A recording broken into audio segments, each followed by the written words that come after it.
It's 1400 and something, and Italy is ground zero for a cultural movement that would impact art, architecture and exploration across Europe. This was, of course, the Renaissance. The opportunity to shine was limitless, but success and failure were on a collision course as the populace sought to showcase their talents, whether they possessed them or did not. The art world celebrated Da Vinci's Mona Lisa while simultaneously agonizing over Snodgrass's whiny Jemima. Devotees of architecture swooned over Brunelleschi's Duomo in Florence while squinting painfully at Lafayette's Mofo in Paris. The unmitigated joy around the advent of opera was quickly mitigated when some dickhead penned the first musical. It was yin and yang, the light versus the dark in a constant dynamic cycle. The Renaissance had sparked a belief that anything was possible. Mankind's only issue now was separating the wheat from the chaff. I'm Sir General Roland Frampton, and I'll be recognising the sweat, blood and tears of those who didn't quite make the grade. So, the next time you find yourself describing the beauty of Daniel Fahrenheit's first mercury thermometer to a venture capitalist or an exhausted junior doctor, please bear in mind Aubrey Rectum's earlier prototype, which broke in his trouser pocket, stabbed him in the leg, and gave him enough mercury poisoning to kill a flock of seagulls. We live in a world of fine margins. A Brief History of Failure, presented by Sir General Roland Frampton. Episode 3, The Renaissance. So, let us away to the Renaissance, where the aristocracy grinned smugly, their wealth matched only by their stupidity, and their demand for shiny things which paved the way for an ocean of tosh and codswallop.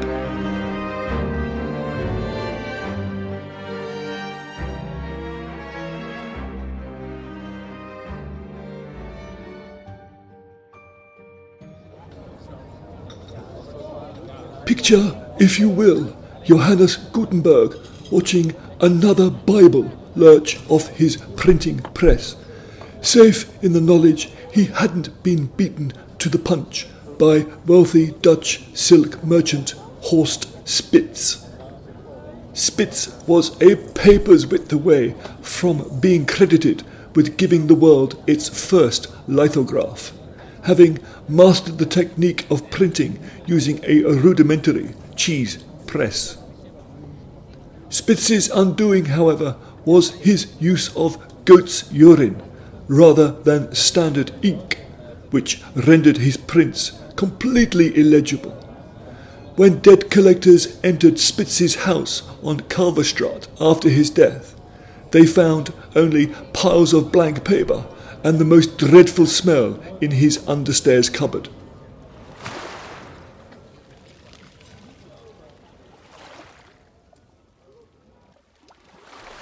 As inventions became the mother of invention, intrepid European adventurers gazed out across the ocean, musing on what lay beyond the horizon. Their motivation to explore was simple. New territories promised new wealth. To reach new lands before a contemporary meant daylight robbery could begin apace.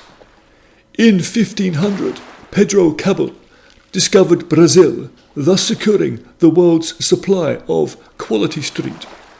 And when John Cabot stumbled on Newfoundland and founded Labrador, he made a fortune exporting puppies.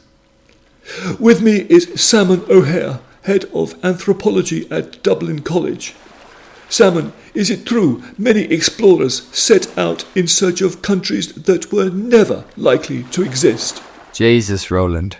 So many feckin' Egypts cluelessly setting off into the unknown. All abandoned, tossed overboard before they'd even left the feckin' harbour. I see you have some pictures of said individuals on your phone there. So this first feckin' Egypt, Ferdinand Orange, went off looking for the Spoon Coast, a place he'd created in his head as a 4-year-old orphan. Roland, 54 sailors lost their lives because of this feckin' gobshite.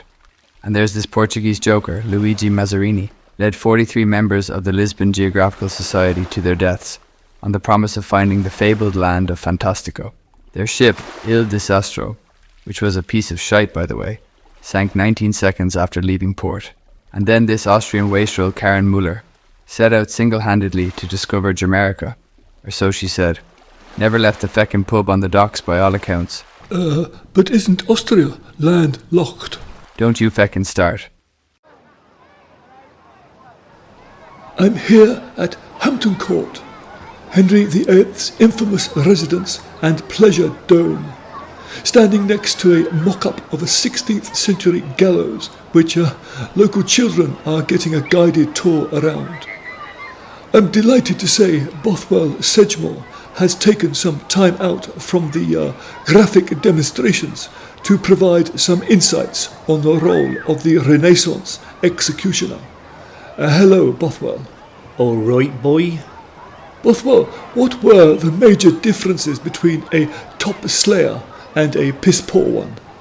Well, a lot of those who started out simply couldn't manage the basics. First off, you gotta keep the axe blade at exactly 38 degrees. Otherwise, you won't clean the spine in one go. See? Another problem was the executioner's hood. A lot of these fly-by-night killers would have all this fancy headwear. It was like a bloody episode of Nacho Libre. I think you'll find Nacho Libre was a Mexican wrestling film rather than an episodic series. Anyways, it was a simple black hood with 2 eye holes that works best. See? And what about female applicants? Well, the flat-chested ones, not a bother. But you get one with big titties, and they're going to swing that axe way off course. It's why you saw so many prisoners back in the day with the tops of their heads missing. See?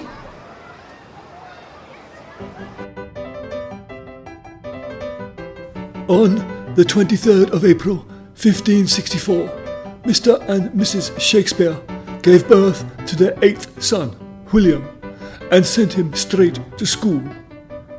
Widely regarded as the world's preeminent dramatist, Shakespeare produced 39 plays. A copy of each can be found in the British Library between Homer's Iliad and 50 Shades of Grey. When Billy died in 1616, access to his personal journals uncovered some startling revelations, including how he taunted his wife, Anne Hathaway, with sticks of rhubarb, and his habitual need to place the family beagle, Rufus Shakespeare, into an hypnotic state. But perhaps the most surprising discovery was an entry of theatrical lines that had been offered to the bard by his brother Gilbert. Shakespeare know-it-all and wing attack for Stratford-upon-Avon's netball team, Hamilton Vanguard, picks up the story.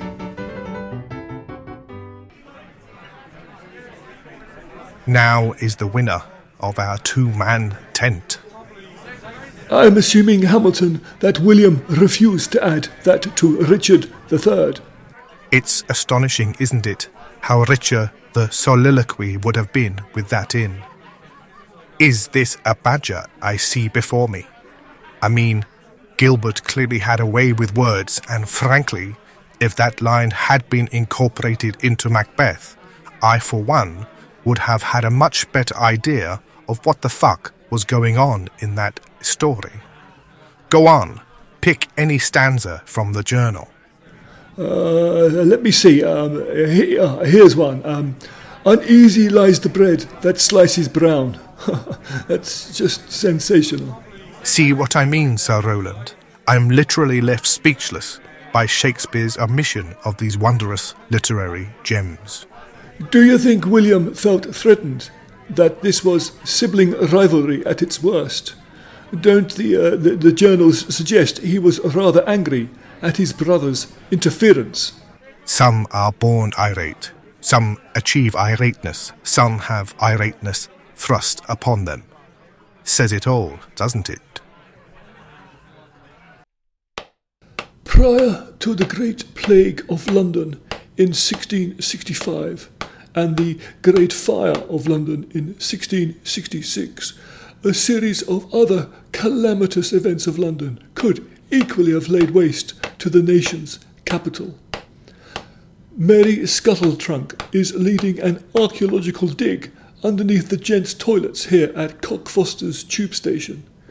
She has unearthed valuable documents which tell us of these unrealised catastrophes. In 1661, the Great Stampede of London began when circus performers, unhappy with mandatory union fees, released a marauding herd of elephants into the capital's streets. The animals got as far as Mrs. Johnson's currant bun emporium in Shoreditch, and the moment was lost. Here's another Sir Rowland. Disgruntled at the introduction of a punitive magic tax, Scottish magician, the Great Macphisto, planned a full-scale hypnotic event, the Great Amnesia of London, in 1662. However, while rehearsing in front of a mirror, he put himself in a permanent catatonic state, and the moment was lost. It looks like you have a third there, Mrs. Scuttletrunk. Yes, the great flatulence of London loomed large when the government removed housing benefits from workers in the horseradish industry in 1664. The aggrieved workforce set about consuming vast quantities of their company's products before descending ours first onto the city. A sudden change of wind direction blew their putrid miasma away from the capital, and the moment was lost. By the middle of the 18th century, the speed of progress was breathtaking. Both the Bank of England and the British Museum had been founded, and a new Gregorian calendar had been officially adopted, which looked lovely on decorative mantelpieces. The first rules of golf were established in 1744 by the Honourable Company of Edinburgh Golfers, and 10 years later the R&A had formulated a golf stroke nomenclature. The R&A dismissed several suggestions for the nomenclature before landing on the terms we all recognise today. Hamish McSealbeater is on the board of the R&A and spends a lot of his time reflecting. Hamish, what nomenclature proposals failed to make the cut? Very good, Sir Rowland. Elsie McAvertash, who raked the bunker on the 14th fairway at St Andrews, had probably the most preposterous suggestions. I understand she was a keen twitcher. What did she come up with for the under-par scores, which we now know collectively as birdie, eagle and albatross? For a 1 under par, she posited a festive grouse. For 2 under, you made a fearful owl. And for 3 under par, you bagged a pregnant partridge. And for the over-par scores of bogey, double bogey, etc.? 1 over par was a bollock. 2 over was a double bollock, while a triple bogey would be known as a go fuck yourself. Hamish, did Elsie have an alternative for par? Yes, even par was a turnip. The second half of the 18th century saw Samuel Johnson add the final word Z, bed, to his dictionary. Alexander Cummings waved goodbye to a surprisingly loose stool down the world's first flushing toilet. But this was a turbulent time, and revolution was in the air. After the Sprout Act of 1764 failed to control the proliferation of spherical vegetables in the British colony of America, the punitive tax was expunged by bureaucrats in Brussels. Slighted by the action, George III's Parliament went on to impose 2 further impositions on the American degenerates, the Stamp Act and the Tea Act. By 1773, however, the Yanks were totally cheesed off at being unable to have a cup of splosh while addressing a first-day cover to a favourite nephew or great aunt. It's December the 16th, 1773, and under the cover of dark, some 400 Bostonians are approaching 3 ships that have recently moored in Boston Harbour. Many are disguised as Native Americans, policemen, construction workers and cowboys. In fact, they resembled one giant village people tribute band. They only had one thing on their minds, however: anarchy.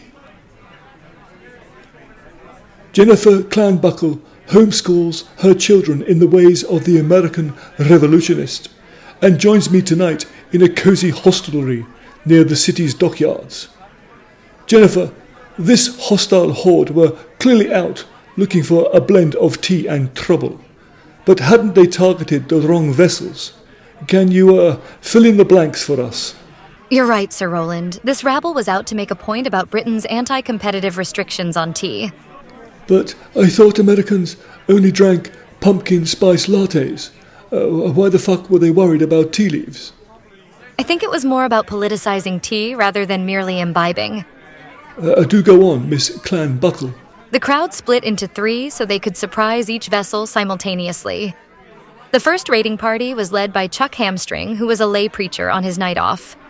His group stormed HMS Gallbladder and were quickly below deck and into the ship's stores. What did they find? Acorns. What? Oh, the 18th century acorn trade was huge. Massive. Really? Okay, well, what did the second vessel offer up? HMS Spatula was a little tougher to penetrate. The raiding party, led by 4-year-old Alice Cockletoes, met with some pretty stiff resistance. But they prevailed and managed to dump over 9 tons of balsamic vinegar into Boston Harbor. For no political gain whatsoever. None.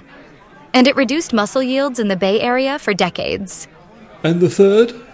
Well, as I'm sure you're aware, the French were already assisting America's struggles against the English and had several mercenaries in country at the time. Jean Valvache, a swordsman from Marseille, made short shrift of the crew on board HMS Effeminate and descended below. The crowd stood in amazement when Vache resurfaced in tears holding a wheel of gorgonzola. Of course, the Frenchman wouldn't allow any dumping of the cheese, and those who tried felt the pointy sting of Vache's sword. So, where were the ships that had the tea? On the other side of the harbor wall.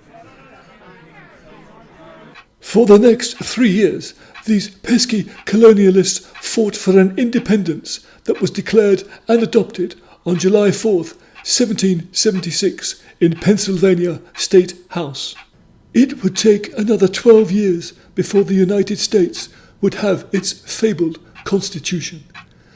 As this vintage recording from 1789 reminds us, these half-witted cattle thieves took an age just to come up with a headline for the legal document. We sat in Independence Hall all scratching our heads over how to start this thing. We the parsnip was the first suggestion, followed by we the perpendicular. We didn't arrive at we the people for another 8 months. While convention delegates in Philadelphia took aim at each other over the Second Amendment, the Bastille in Paris was being stormed by revolutionaries. Around lunchtime on the 14th of July, 1789, the insurgents seized control of the medieval armory. Predictably, several other misguided subverters were storming establishments of lesser political importance at the same time. With me in this Café au lait, situated in the shadow of the infamous prison, is Gabrielle Bossin. Gabrielle, is it true your great-great-grandfather laid siege to a bakery in the Latin Quarter? Oh, hello, bonjour. C'est vrai. He attacked Le Petit Boulanger to remove cakes and bread with aristocratic associations, but it was half-day closing. Tant pis. What other onslaughts lost their way? Well, Sir Roland, Pierre Macaron, and his fellow workers at Le Post Office charged into the l'Académie de Surgery. They had strong intel that Louis XVI was in outpatients with an irritable bowel. However, the intel was merde. And then, freedom fighter Muriel Debauchery forced her way into a local branch of the Bank of Amsterdam to seize the offshore cash of French nobles, only to realize she'd forgotten her PIN number. In 3 years, France would have its first republic. 12 years after that, France would have its first empire under Napoleon. And 173 years after that, France would have its first win at the Eurovision Song Contest. But as mankind lurched into the 19th century, it was science that was grabbing all the headlines, and not always for the right reasons. Next time on A Brief History of Failure, as Charles Babbage begins building the first programmable mechanical computer, I'll be asking who missed a trick on electromotors. Baron von Kubbard tried to build a dynamo by attaching tiny electromagnets to the backs of dancing bees. The results were disappointing. And as Louis Braille set about creating 3D paper, I'll be examining the failed attempts to devise the first gas stove. The common mode of failure in this field of invention was to blow oneself to pieces. But Esmeralda Trilobite, a former Miss Venezuela, succeeded in not just gassing herself to death, but also her husband, her mother, and her mother's mobile hairstylist. And while the high-waisted silhouette was all the rage in fashion circles, I'll be finding out why the herringbone corset was a non-starter.